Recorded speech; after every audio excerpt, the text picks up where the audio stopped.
What's up, guys? So today I'm going to be going over all of the mods on my 2014 Mustang. I'm going to be walking you through the exterior, the interior, some of the performance, some of the suspension. So let's get started right here. I've got the car and I'm going to walk you through everything. So I'm going to start with the exterior. Alright, so like I said, I'm going to start with the exterior, and the first thing that I'm going to start with is the front of the car. So on this car, I've got some headlight tint. I've also got the GT500 inspired grille, and I've got a 3-piece front splitter down here, along with a badge like the GT350s of the S550 generation. And I'm going to also include prices of everything. But first, I'll start with the headlight tint. My girlfriend got those for me for I believe either an anniversary or a birthday gift. She got those for me. I think they were probably like $20. I can put prices on the screen though. This GT500 grille I bought myself, and I think it was around $200, maybe $250. Once again, I'll put those prices. That front badge I got on Amazon, and that was probably, I think, $20. This front splitter down here, my mother got me for my actually for Christmas, and that was around $100, I believe. All right, so next is these what are these called? Side view mirrors. I got those gloss black covers to match the gloss black accents that I have around. These might have been like $60 maybe. I believe those were a birthday gift from my granddad. Next thing we got is the what's that called? The sun strip. I got that to flow along with some of the gloss black accents I have, but also because it's functional and I think it looks pretty cool too. The next thing is the roof wrap. So that is a gloss black roof wrap. My mom got that for me for a Christmas gift. I think it was around like $200. Moving right here to the side, there's the 3.7 badge. I think that was probably like $5 in American Muscle, just to throw that on there. And the wheels came from the first guy that owned the car, and I believe they might be aftermarket. I don't know. I've never seen another S197 Mustang with them, so they might be aftermarket. I've also got these LED front smoked side markers. Got those of Diode Dynamics. I think they're around $200 for the front and the back. Alright, so next is the back of the car. There are also those LED side markers that came with the Diode Dynamics, the first one. There are the GT500 inspired mud flaps right there. I believe those were around $50-$60. And then you've also got the Roush rear side splitters. I believe those might have been around $60 also. Like I said, I'm going to throw prices all on the screen.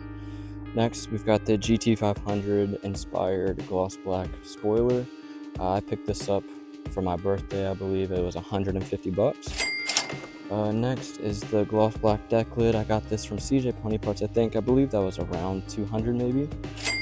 There's also the Euro tail lights. Those were around $250 on CJ Pony Parts. I've got the third LED brake light on American Muscle. That one was around $120. I installed a dash cam myself right down there. That dash cam was about $30, I believe. And then I've also got a short antenna on the outside, which is probably like $10-$20 on American Muscle. So that is everything on the outside of the car. The next I'm gonna get into is the interior mods, and then I'll do performance and suspension. So the first and most noticeable mod on the inside of my car is obviously this carbon fiber steering wheel. Now, this was $320 on Amazon, and you get the 12 o'clock racing stripe, the perforated leather, the red stitching, the carbon trim, and the flat D bottom. Got that for $320. Now that is hydro dip carbon, but it looks amazing, and for the price, I couldn't beat that. I've also got the Dynavan screen.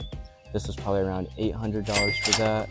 For the Dynavan, I believe that's the 7, I think, the D7, N7. I can't remember what it's called.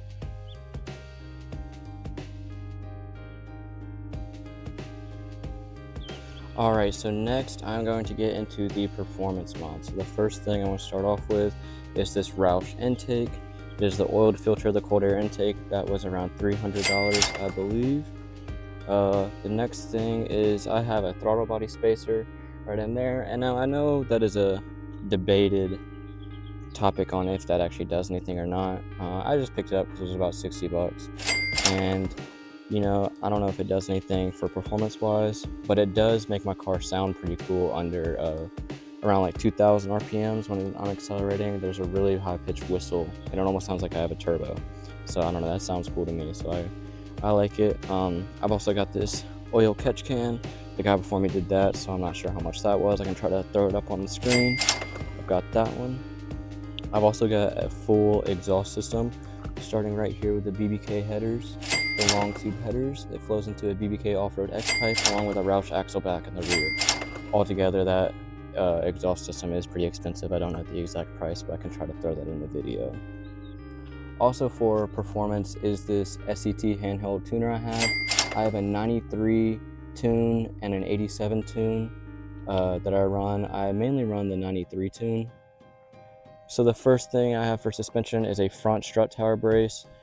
This is a forward racing strut tower brace, and I picked this up actually on eBay for 200 bucks. I had an eBay gift card, and this came out to be like $199 and some change, so that gift card was perfect. The only thing was it didn't quite fit with the 3.7 manifold, and so these manifolds have these little plastic ribs right here on them, and so to avoid that issue, I don't know if you can see it right in there, but I trimmed that plastic rib down a little bit because it was rubbing against the strut tower brace and that was causing it to make an awful creaking noise.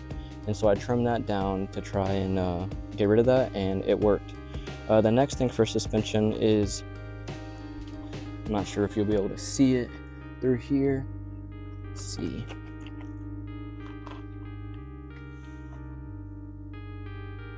I have struts and lowering springs, coilovers. The guy before me did this, so I'm not exactly sure what they are and how much it was. It might be SR Performance, but it's about a 1.5 inch drop for that. Also, same thing in the rear. You can probably see the orange shocks right through there. This one says Coney, so maybe they're Coney Performance lowering springs and shocks in the rear. But then also in the trunk, I have an SR Performance rear strut tower brace. And that is everything for suspension. All around, I know this is a V6 and I get a lot of questions on why do I even bother modding it. And honestly, it's because this is my first car. My mom got this for me when I was 15 because I really liked it. I went half in with her. And you know, it's been fun to have. It's been a fun first car and I've had fun modding it. It's really taught me a lot about cars, a lot about working on cars. It's really introduced me into the car world and the car scene. And so, although I do sometimes regret putting so much money into this and I have questions every day on why I put money into this, I had a lot of fun doing it and I'm still gonna do it, and I still love this car. And I hope that I can keep this car for a long time and only upgrade from here, maybe get a 5.0 2014 Mustang or any other year, but it's a good starting point for a first car and I'm gonna be happy with it. Thanks for watching.